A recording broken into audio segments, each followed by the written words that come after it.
నీ దేహాన్ని జాగ్రత్తగా కాపాడుకో. నువ్వేం వింటున్నావో, ఏం చూస్తున్నావో, ఏం మాట్లాడుతున్నావో వీటన్నిటి విషయమే ఒకరోజు దేవుడికి లెక్క చెప్పాలి. దేవునికి లెక్క చెప్పాలి. దేవుడు ఒకడున్నాడు, నన్ను చూస్తున్నాడు.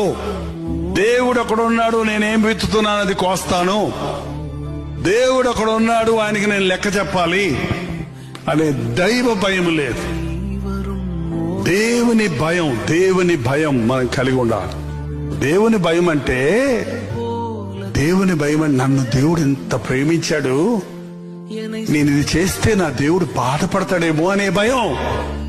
ఏం భయం? నా కోసం ప్రాణమిచ్చిన ప్రభువుని నేను దుఃఖపరిస్తే ఆయన బాధపడతాడేమో, ఆయన్ని బాధ పెట్టేవాడిని అవుతానేమోననే భయంతో మనం పాపం చేయకుండా ఉంటాం.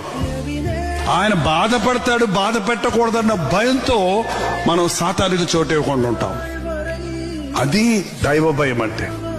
నా యేసయ్య నన్ను చూచి దుఃఖపడకూడదు, ఆయన్ని బాధ పెట్టేవాడిగా నేను ఉండకూడదు అనే భయం ఉన్నవాడు, నేను దేవునికి భయపడతానన్నవాడు ఈ లోకానికి భయపడ్డు, సాతానికి లొంగడు, పాపానికి చోటు ఇవ్వడు.